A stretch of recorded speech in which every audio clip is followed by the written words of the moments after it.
Y'all, I have said this time and time and again, but to those who are saying, man, I feel like God's not listening. God's not doing it. I'm asking God to work and he's not working.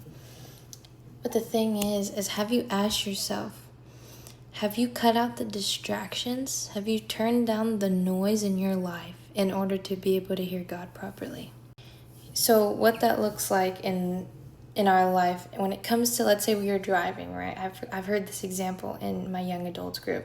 When you're driving and you're in a bunch of traffic, right? And you have your music turned all the way up, sometimes you have to turn it down even though it's not affecting your hearing, or it's not affecting what you going through traffic doesn't affect your hearing, right? But the music, the loudness of it affects your focus.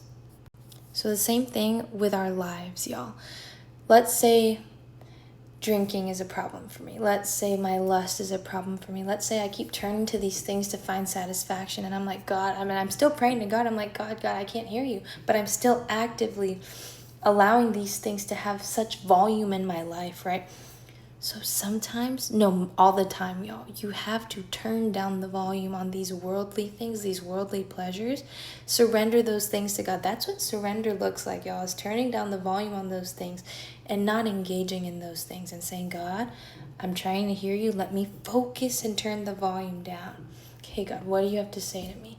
Because if the volume is still turned all the way up on these things, God is trying to fill a space in your heart, fill a gap in your heart that you are continuously filling with worldly things.